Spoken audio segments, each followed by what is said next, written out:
सब तैयारियां हो चुकी हैं, चलो शुरू करते हैं।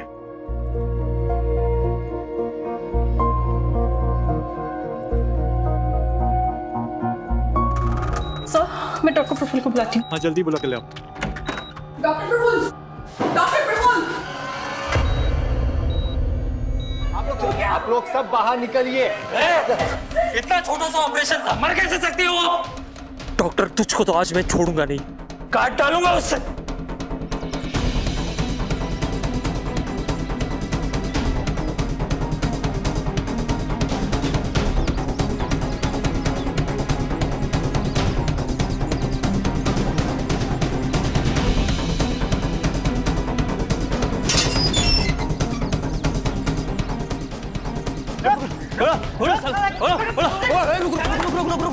अबे पागल है क्या?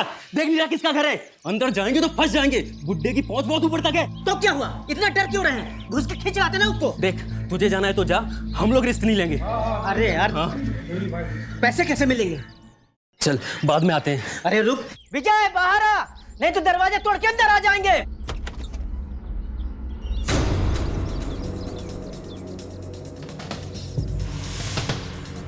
दरवाजे को या मेरे पति को हाथ भी लगाया ना तो काट के रख दूंगी।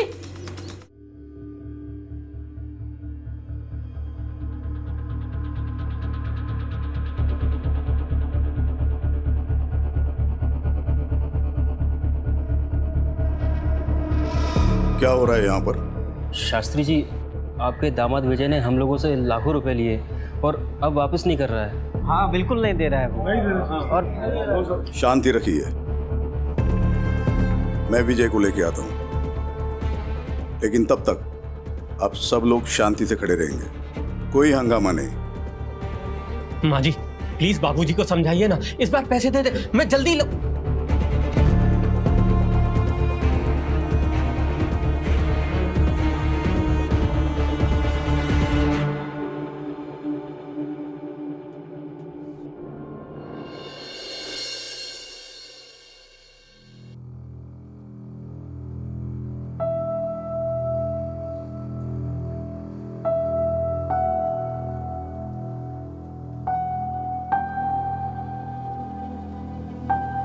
हेलो, केशव शास्त्री बोल रहा हूँ। आप यहाँ हमारे घर आ जाइए तुरंत।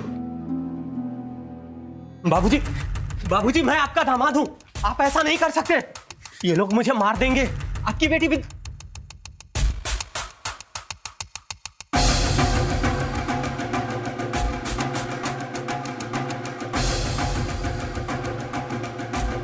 सुन, मेरा दामाद होने के नाते तुझे एक शरीफ और जिम्मेदार इंसान होना चाहिए था, और तू एक नंबर का धूर्त और धोखेबाज आदमी है, जिसकी सजा तुझे मिलनी चाहिए। ले जाइए इसे।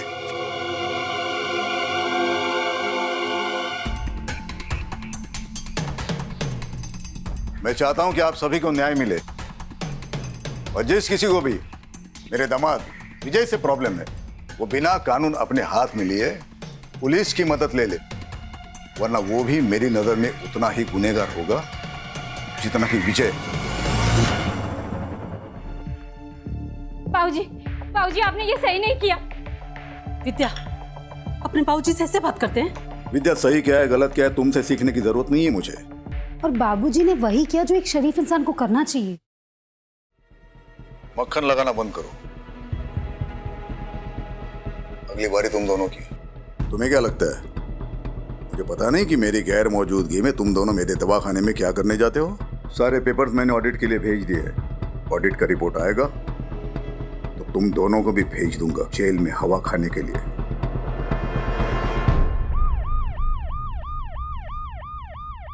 सर मैंने ही आपको कॉल किया था, प्लीज।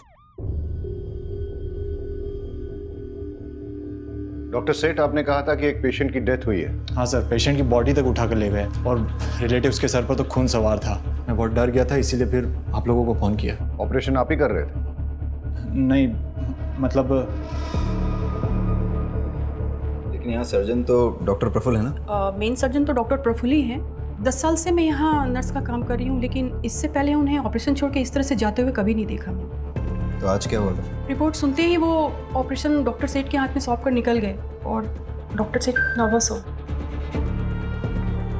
वो पेशेंट जिसकी रिपोर्ट के बारे में डॉक्टर प्रफुल्ल पूछ रहे थे, वो कौन है? उनका नाम रोहित मल्होत्रा है। डॉक्टर प्रफुल्ल ने मुझे उनका ब्लड टेस्ट करवाने के लिए दिया था। ब्लड टेस्ट की रिपोर्ट में उन्हें ब्रेन ट्यूमर निकला। इसे सुनते ही डॉक्टर प्रफुल्ल अचानक से यहाँ से निकल गए। रोहित मल्होत्रा डॉक्टर प्रफुल्ल का कोई खास है? पता नहीं सर।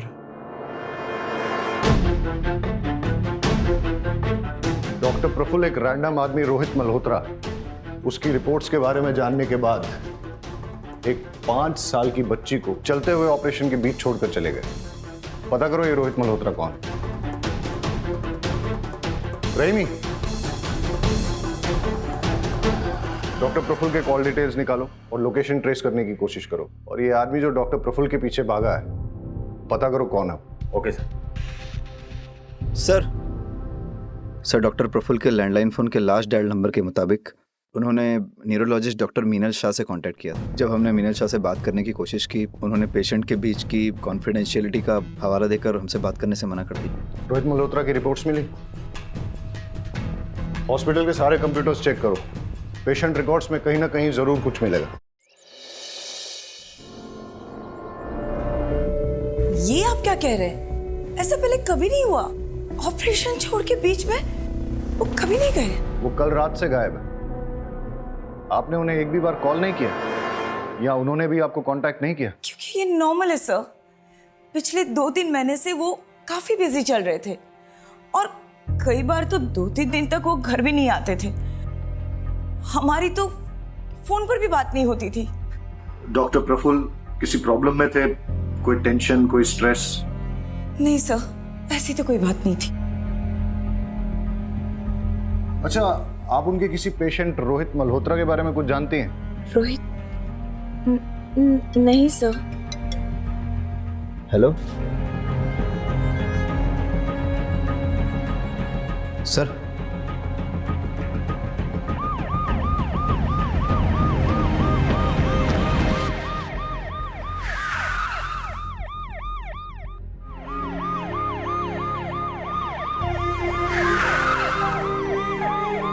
ये सब धरना कर रहे हैं। जब तक आप लोग डॉक्टर प्रफुल्ल को गिरफ्तार नहीं कर लेते, तब तक हम लोग ना यहाँ से जाएंगे और ना पिंकी का अंतिम संस्कार करेंगे। हमको न्याय चाहिए, न्याय। अरे न्याय तब मिलेगा जब डॉक्टर प्रफुल्ल मिलेंगे। अभी तो उनका पता ही नहीं है। पुलिस ढूंढ रही है उन्हें। तो जैसे ही हमें मिल जाते हैं, हम उनके खिलाफ मेडिकल नेग्लिजेंस का केस चलाएंगे। लेकिन गलती पिंकी के मामा मंगू की भी है। हॉस्पिटल में तोड़फोड़ करने का इल्जाम है उस पर। और अगर गलती से उसने डॉक्टर प्रफुल्ल के साथ कुछ उल्टा सीधा किया ना, बहुत बुरा फंसेगा। इसलिए आप हमें बता दीजिए कि मंगू कहाँ है? मुझे नहीं पता। देखिए, आप मेरी बात सुनिए और समझने की कोशिश कीजिए। हम उसकी बॉडी का पोस्टमार्टम करवाएंगे, जिससे कि डॉक्टर प्रफुल्ल के खिलाफ केस और स्ट्रांग हो जाए। पिंकी को न्याय ऐसे मिलेगा, इस तरह धरना देने से नहीं।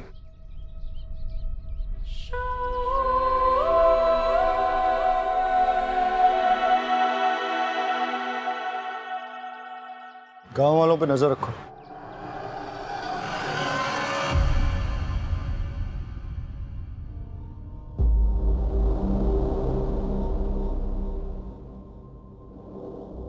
परेश जी शास्त्री जी। मैं घर जा रहा हूं, तू भी सब निपट के जल्दी घर जाना।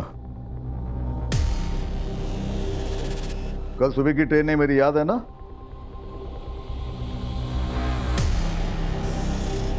जी शास्त्री जी। हाँ, एक मिनट अभी लेता हूँ। नमस्ते।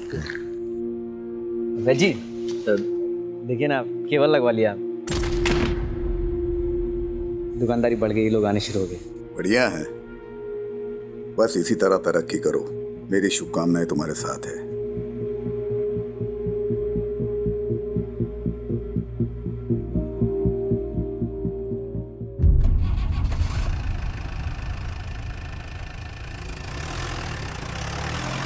अरे चमन, शास्त्री जी को मक्खन लगानी बहुत आदत है तुझे? गिफ्ट लेने का ज्यादा शौक है क्या तुझे? क्या परेश भाई, चलिए ना आपको एक स्पेशल चाय पिलाता हूँ। स्पेशल चाय पिलाता हूँ, खुद भी ले। क्या परेश भाई आप भी। पापा को मक्खन लगा रही थी ना, अब संभालो। अब ऑडिट होगा तो क्या करेंगे हम? ऑडिट होगा तो जेल में जाएंगे। और ये कैसी बात बोल रहे हो तुम?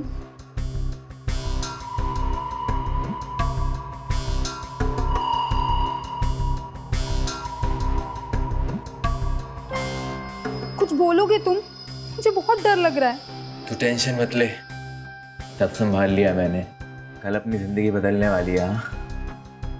सच्ची?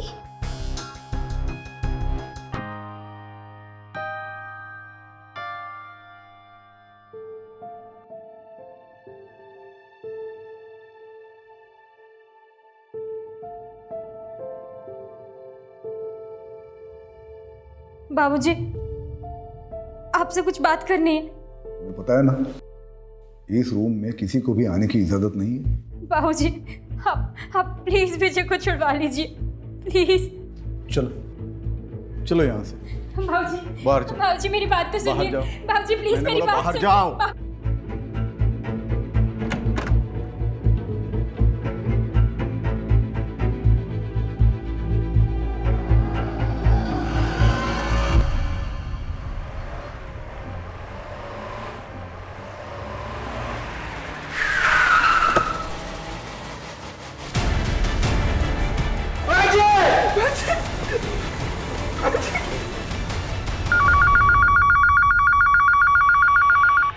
हेलो सर, एक कटा हुआ हाथ मिला यहाँ।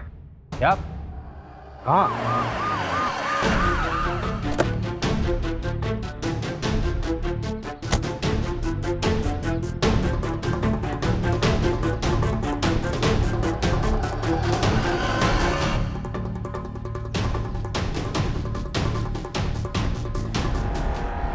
फॉरेंसिक को बुलाओ। जी सर।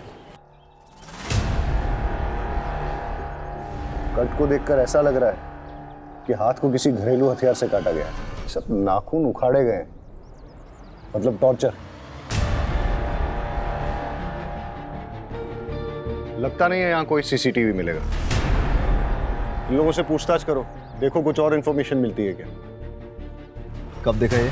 बहुत सारे चील कौवे उड़ रहे थे और आके देखा तो हमने पुलिस को फ़ोन लगाया। तुम लोगों ने कुछ ऐसा देखा जो बहुत अजीब हो? नहीं सर, किसी को आते जाते कुछ फेंकते हुए? नहीं सर। आसपास के सारे पुलिस स्टेशन और हॉस्पिटल्स में पता करो कि किसी की कोई मिसिंग रिपोर्ट है क्या, या किसी ऐसे आदमी की इंफॉर्मेशन जिसका हाथ कटा हो या फिर हाथ इंजर्ड।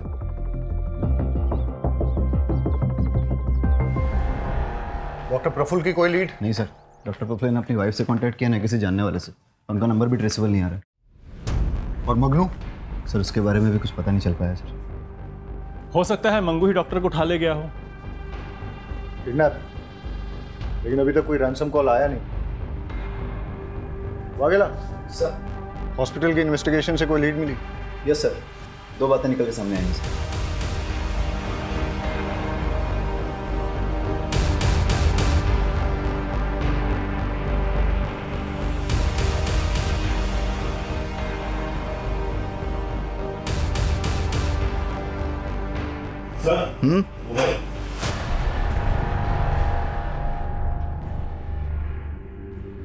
डेटा निकाला इसका?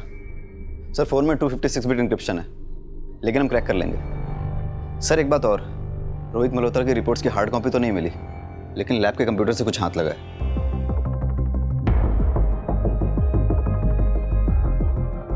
इसकी मुझे हार्ड कॉपी मिल सकती है? जी सर। सर रोहित मल्होत्रा के ब्लड टेस्ट की पेमेंट खुद डॉक्टर प्रफुल्ल ने की थी, वो भी अपने डेबिट कार्ड से। और सर रिपोर्ट्स में रोहित मल्होत्रा की पर्सनल डिटेल्स, उसका एड्रेस, उसका फ़ोन नंबर सारे फेक हैं। पेशेंट का नाम छुपाने के लिए इतनी मेहनत? सर हो सकता है रोहित डॉक्टर प्रफुल्ल का कोई करीबी हो, इसलिए उसकी रिपोर्ट के बारे में सुन के वो घबरा गया था। तो सर डॉक्टर प्रफुल्ल के मोबाइल में उसका नंबर सेव होना चाहिए। हो सकता है इस मोबाइल में सेव हो।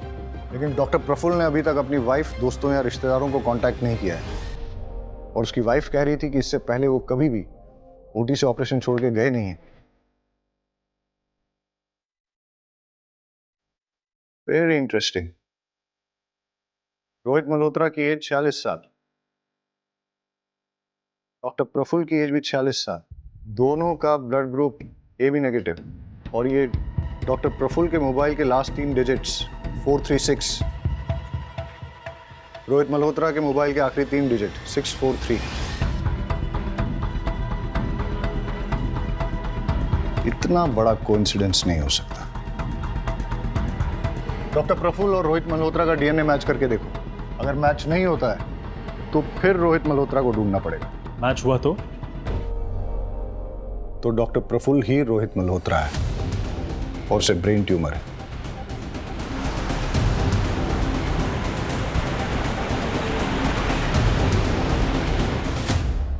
आपको पता है कि आपके पति को ब्रेन ट्यूमर है? क्या? ये आप क्या कह रहे हैं? आपको कैसे पता? डॉक्टर प्रफुल्ल ने रोहित मल्होत्रा के फेक नाम से एक ब्लड सैंपल टेस्ट करवाने के लिए दिया था। वो ब्लड सैंपल डॉक्टर प्रफुल्ल के ब्लड से मैच होता है और इस टेस्ट की रिपोर्ट के अकॉर्डिंग रोहित मल्होत्रा यानी कि डॉक्टर प्रफुल्ल को ब्रेन ट्यूमर है।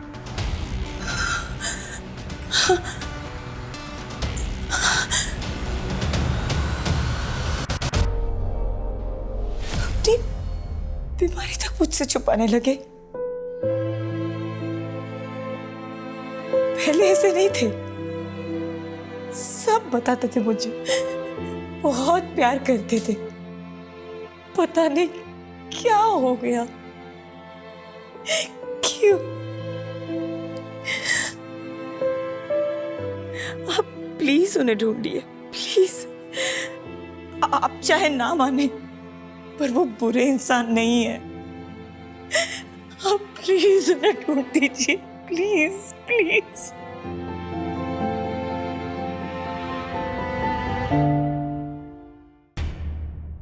सर, कटे हुए हाथ के फिंगरप्रिंट्स पुलिस डेटाबेस से मैच किए जा रहे हैं। हो सकता है हमारे रिकॉर्ड में से किसी के साथ इसका मैच हो जाए। और सर, फॉरेंसिक की रिपोर्ट के मुताबिक हाथ कटने वाले आदमी की उम्र लगभग 60 साल की थी और जब उसका हाथ काटा गया तो वो जिंदा था। सर, डिस्ट्रिक्ट पुलिस स्टेशन और हॉस्पिटल से भी किसी 60 साल के आदमी के गायब होने या हाथ कटे हुए इंजर्ड आदमी के बारे में नहीं पता चला है। लेकिन कटे हुए हाथ पे जो अंगूठी मिली है उस पर एक ज्वेलर का मार्क है। हम पता लगाने की कोशिश कर रहे हैं कि वो कौन से ज्वेलर का है।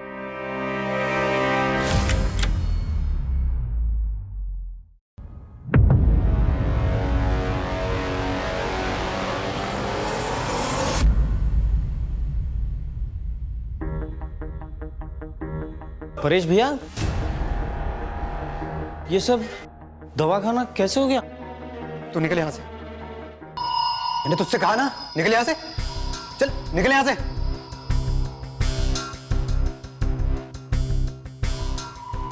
कैश कितना था लॉकर में? पता नहीं, बाबूजी कभी किसी को बताते नहीं थे, काफी सीक्रेटिव थे बाबूजी। लॉकर की चाबी वैजी के अलावा और किसके पास थी? हम में से तो किसी के पास नहीं थी, सिर्फ पापा के पास थी। उन्होंने परेश को दी हो तो पता नहीं। परेश पर बहुत भरोसा था उनको, उसी को मालूम होगा क्या हुआ, कैसे हुआ। आप नीचे, आप नीचे। अब सच बोल। सर, मैं सच ही बोल रहा हूँ सर, मेरा विश्वास कीजिए। मेरे पास तिजोरी की चाबी नहीं थी। तिजोरी की चाबी सिर्फ वैद्य जी के पास थी। मेरे पास तो सिर्फ क्लिनिक की चाबी है। जब तूने देखा कि क्लिनिक में चोरी हो गई है तो तूने तुरंत फैमिली को फोन करके कांटेक्ट नहीं किया? बात यह है सर कि वैद्य जी ने मुझसे कहा था कि फैमिली के किसी भी मेंबर को क्लिनिक के आसपास भटकते मत देना, इसलिए मैंने किसी को इन्फॉर्म नहीं किया। ठीक है, हम वैद्य जी को कॉल करके पूछ लेते हैं कि तू सच बोल रहा है कि झूठ। चल वैद्य जी का नंबर बोल बोल बोल। वो तो नहीं मिलेंगे सर। क्यों? क्योंकि सर वैद्य जी किडनैप हो चुके हैं और मेरी आंखों के सामने उनका तूने रिपोर्ट नहीं की?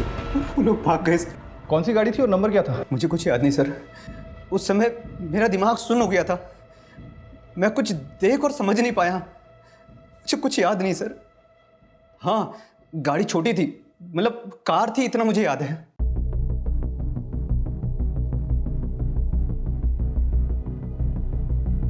शास्त्री जी कहाँ हैं?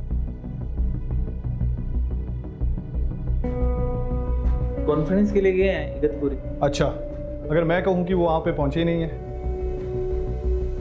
2 दिन हो गए आपके पापा को घर से गए हुए, लेकिन आपने एक बार भी उनको कांटेक्ट करने की कोशिश नहीं की। आपको ये भी मालूम नहीं है कि वो वहाँ पहुँचे भी हैं कि पहुँचे ही नहीं है। कैसी फैमिली है आपकी? फिंगरप्रिंट्स हमारे डेटाबेस में किसी के साथ मैच हुए? नहीं सर, उस आदमी का कोई क्रिमिनल रिकॉर्ड नहीं है। Yes doctor. देखिए, हाथ जब हमने बरामद किया तब उसे कटे हुए 48 घंटे हो चुके थे। पहले सारी उंगलियों के नाखून उखाड़े गए, मतलब टॉर्चर। फिर हाथ काटा गया। हाथ काटते वक्त विक्टिम जिंदा था, लेकिन इस तरह हाथ काटने के बाद अगर ब्लीडिंग को ना रोका जाए तो अब तक शायद विक्टिम जिंदा ना बचा हो। गमछे में जो खून मिला है वो कटे हुए हाथ का ही है, लेकिन उस गमछे में जो एक बाल मिला है वो किसी और का, क्योंकि बाल का डीएनए खून से मैच नहीं हो रहा। और वो अंगूठी?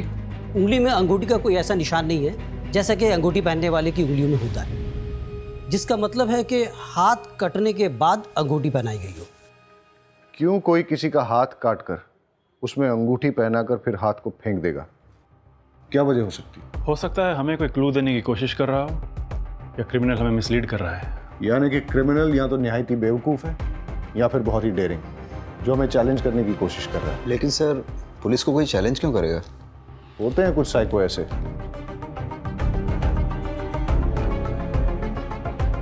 वाघेला सर, इस अंगूठी के ट्रेडमार्क से पता करो कि ये किस ज्वेलर की है, और पता करो किसने खरीदी और कब खरीदी।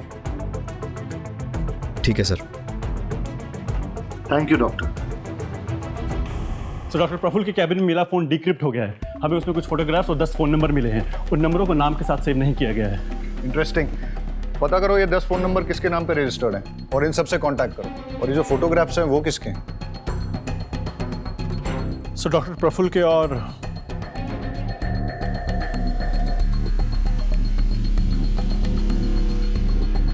भी इंटरेस्टिंग। सर ज्वेलर का पता लग गया है। हमने पूछताछ की तो उसने बताया कि सीमा कपाड़िया नाम की औरत ने उस अंगूठी को खरीदा था। लॉस। इस अंगूठी को पहचानती हैं आप? हाँ हाँ बिल्कुल, मैंने ही तो खरीदी थी ये बहुत टाइम पहले, लेकिन काफ़ी टाइम से ये मुझे मिल नहीं रही। आप लोगों को कहाँ से मिली है?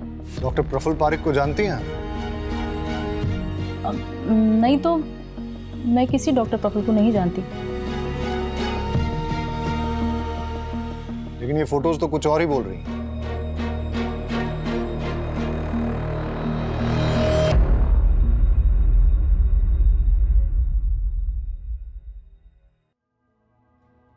एक्चुअली सर, मैंने ही ये अंगूठी प्रफुल्ल को दी थी।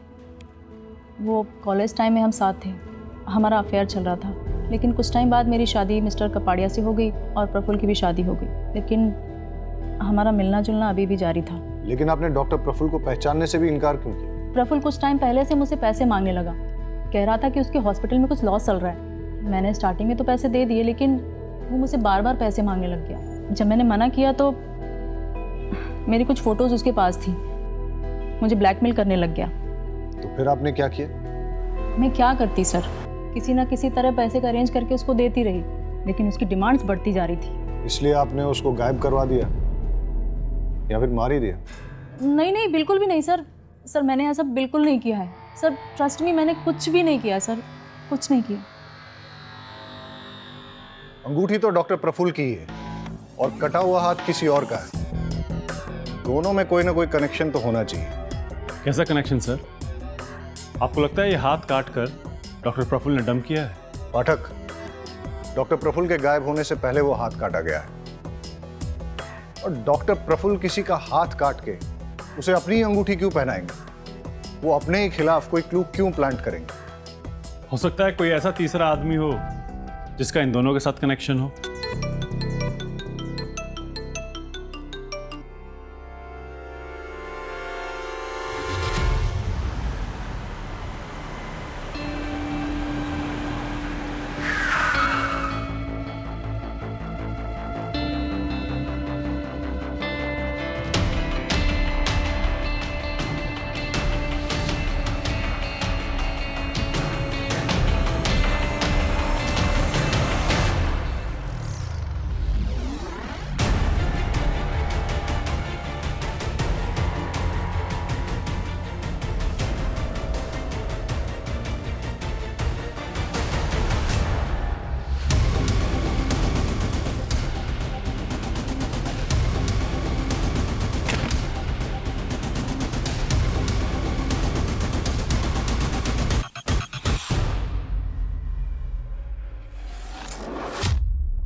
लगाना बंद कर।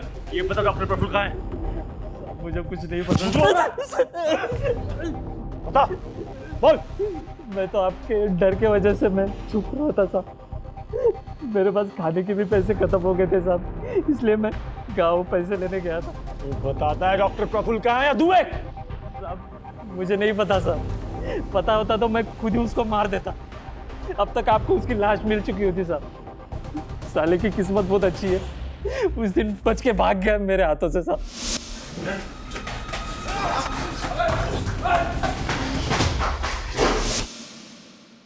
झूठ बोल रहा है तू, क्योंकि जितनी चोट डॉक्टर प्रफुल्ल को लगी थी उस हिसाब से वो ज्यादा दूर तक भाग नहीं सकते थे। पक्का तेरे ही हाथ लगे होंगे। मैंने ढूंढा था साहब, पर मिला नहीं मुझे वो। और आप मुझसे सवाल पूछ रहे? अरे उससे जाके पूछिए ना, जिसके वजह से मेरी 5 साल की भांजी मर गई साहब।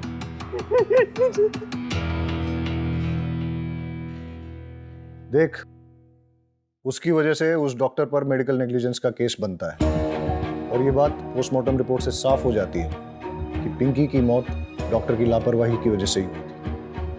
लेकिन तू इससे ये मत समझना कि डॉक्टर के गायब होने के केस से तू भरी हो जाएगा। डॉक्टर के साथ मारपीट और हॉस्पिटल में तोड़फोड़ करने के चार्ज में अंदर करो इसे। छोड़ो, चल।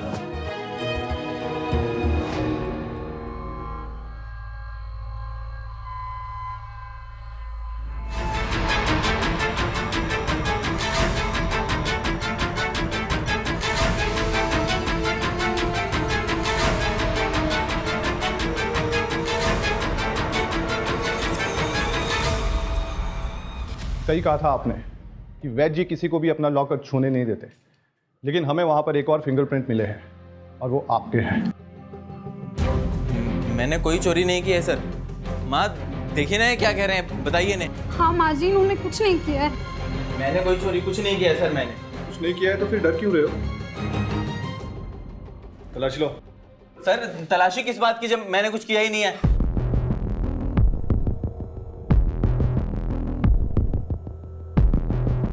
सर आपको जरूर कोई गलतफहमी हुई है, आप मेरी बात समझने की कोशिश कीजिए। मैं आपको ये देखिए इसकी अलमारी से क्या मिला है।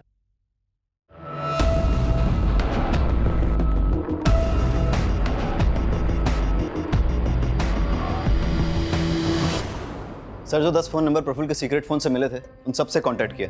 ज़्यादातर लोग बात नहीं करना चाहते, लेकिन जो सबसे फ्रीक्वेंट कॉलर मेहता है वो मिलने को तैयार है, उसे बुलाया है। चलो देखते हैं मेहता क्या कहता है। एक नंबर का फ्रॉड है सर। इलाज के नाम पर लाखों का चूना लगा दिया। पहले बोला कि मिरेकल, फिर जब कोई फायदा नहीं हुआ तो बोला कि एक्सपेरिमेंटल था।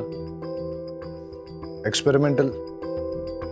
जरा खुल के बताइए, कौन सा, किस बीमारी का इलाज? सर मैं इम्पोर्टेंट हूं, नामर्दानगी का इलाज करा रहा था।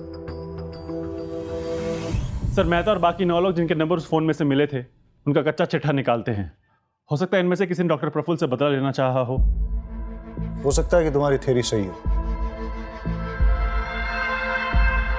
लेकिन ये एक इलीगल ट्रायल है, इसलिए सारे ट्रांजैक्शंस कैश में होंगे और सारी डीलिंग सीक्रेट होंगी। सर मेरे वाली बात प्रफुल्ल और इन 10 लोगों के अलावा भी तो किसी को पता हो सकती है। हाँ पर किसको?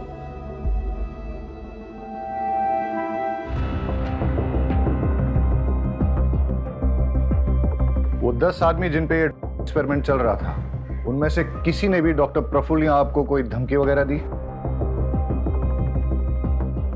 दिनेश मेहता नाम का एक आदमी कुछ दिन पहले घर आया था। आपको मेरी बात समझ में आ रही है नहीं आ रही है? देखिए मिस्टर मेहता, आप मुझे इस तरीके से धमका नहीं सकते।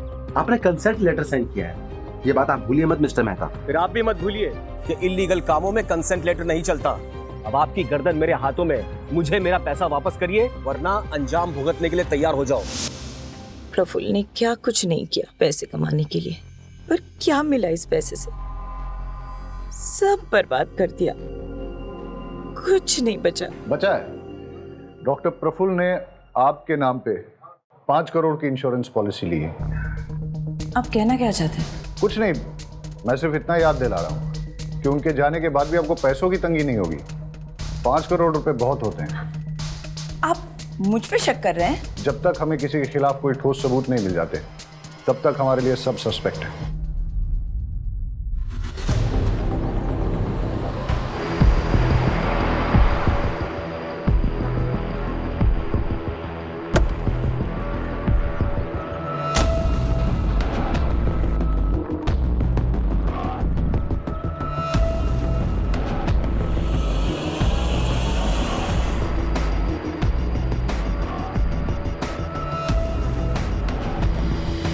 सर मुझे तो एक कटे हुए हाथ वाले केस का पार्ट लग रहा है।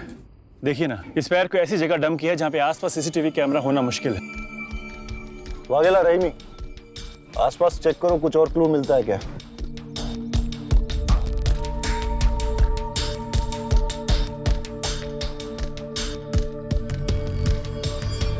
पैर को काटने से पहले टॉर्चर किया गया है, लेकिन इस बार डिफरेंस सिर्फ इतना है कि पैर को किसी प्रोफेशनल तरीके से काटा गया है, जैसे कि किसी सर्जिकल इंस्ट्रूमेंट से।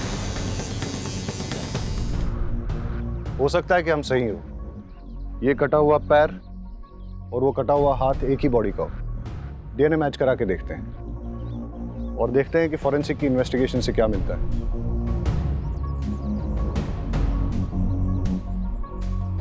लगता है एक स्टेट वाइड अलर्ट जारी करवाना पड़ेगा किसी 60 साल के आदमी की मिसिंग के लिए। सर, खंबात पुलिस स्टेशन से एक अलर्ट आया है। सर, वहाँ की पुलिस एक 60 साल के मिसिंग आदमी को ढूंढ रही है। उन्हें एक 60 साल के आदमी का कटा हुआ हाथ और पैर भी मिला है। कौन कांटेक्ट करो? Okay sir. आप हमें केशव शास्त्री का डीएनए सैंपल भेज दीजिए। हम कटे हुए हाथ और पैर के डीएनए से उसे मैच करके देखते हैं और आपको अपडेट करते हैं।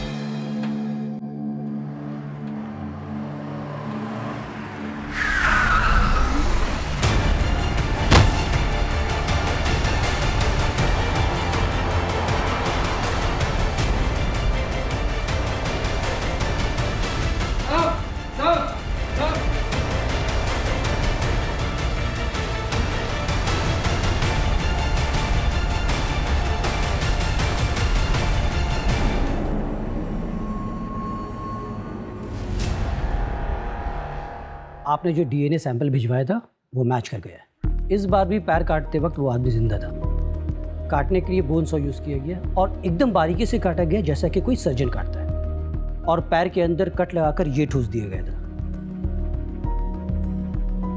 और इस कपड़े से पैर को बांधा गया था जिसमें ऑर्गेनिक डाई है जो कि हैंडलूम में यूज़ किया जाता है, और पैर के खून में ग्लिटर भी लगा है जो कि सेम ग्लिटर हमें डॉक्टर प्रफुल्ल के नाखून में मिला। मतलब डॉक्टर प्रफुल्ल और शास्त्री जी, जिनका कि हाथ और पैर काटा गया, इन दोनों को एक ही जगह रखा गया था और वहीं से डॉक्टर प्रफुल्ल हमें कोई क्लू भेजने की कोशिश कर रहे थे। Okay doctor, thank you. Okay bye.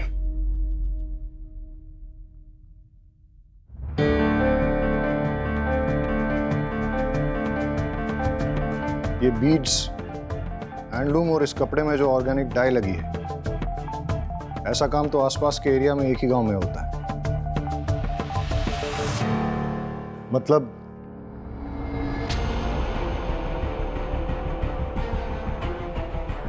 Inspector Shekhar. Yes sir. मैंने आपको यहाँ इसलिए बुलाया है क्योंकि हमें विक्टिम की लोकेशन का पता चल गया। आप लोग भी चलिए हमारे साथ। सर।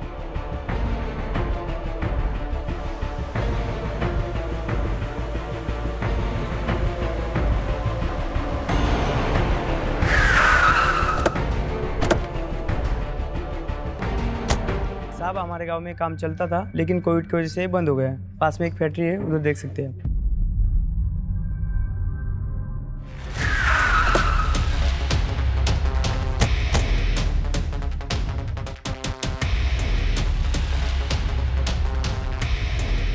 शास्त्री भाई, ये मर जाएगा। अबे छोड़, चल हम निकलते हैं। नहीं नहीं नहीं, छोड़ उसको।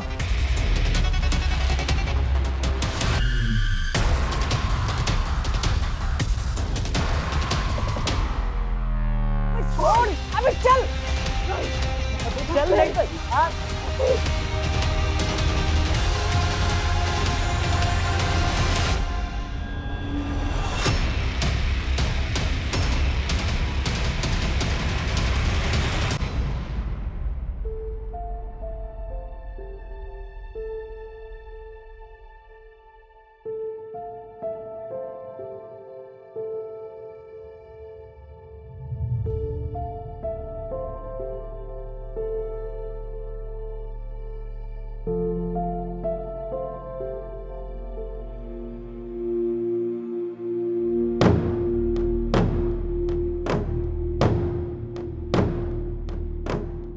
यही वो किताब है ना जिसके पीछे तुम लोग पड़े थे। इस किताब में आयुर्वेदिक सीक्रेट्स हैं जिससे कि शास्त्री जी इलाज किया करते थे। तुम लोगों को क्या लगा तुम इस किताब को हासिल करके शास्त्री जी जैसे अमीर बन जाओगे? सब प्लान छोटा नहीं था। एक बुक को पढ़कर हम लोगों को दवाइयाँ बनानी थी, फिर उसे बड़े बड़े कंपनीज में बेचना था। प्लान मस्त था, लेकिन साहब गुस्से में आकर सब गड़बड़ कर दिया चमन भाई ने। अबे ये क्या किया तूने? पागल हो गया क्या तू? कुछ पता ही नहीं रहा है। चल पास का हॉस्पिटल से डॉक्टर बुला के लाते हैं। डॉक्टर तुझको तो आज मैं छोड़ूंगा नहीं।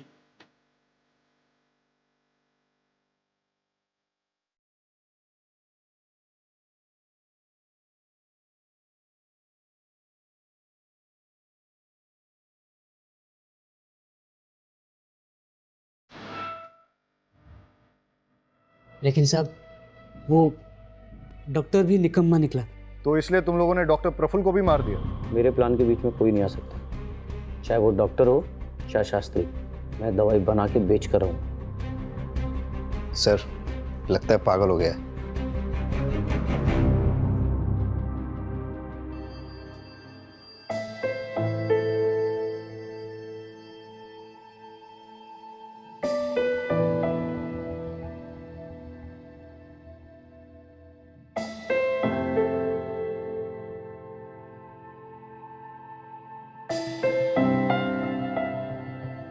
चमन पहले से ही साइको था, लेकिन किसी को इसके बारे में पता नहीं था क्योंकि सबके सामने वो हंसमुख बना रहता था। चमन ने सोचा कि अगर वो किसी तरह से शास्त्री जी की किताब को हासिल कर लेता है तो वो शास्त्री जी की तरह ही संपन्न बन जाएगा।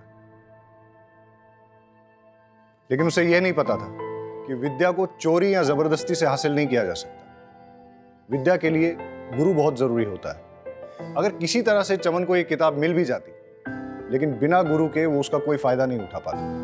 लालच से अकल पर पर्दा पड़ जाता है, और यही चमन के साथ भी हुआ। इसीलिए अब चमन पर आईपीसी की धारा 326 voluntarily causing grievous hurt through dangerous weapon, धारा 368 किडनैपिंग, धारा 343 रॉन्गफुल कन्फाइनमेंट, धारा 330 और 348 टॉर्चर, धारा 302 मर्डर, इसके तहत चार्जेस लगाए जाएंगे।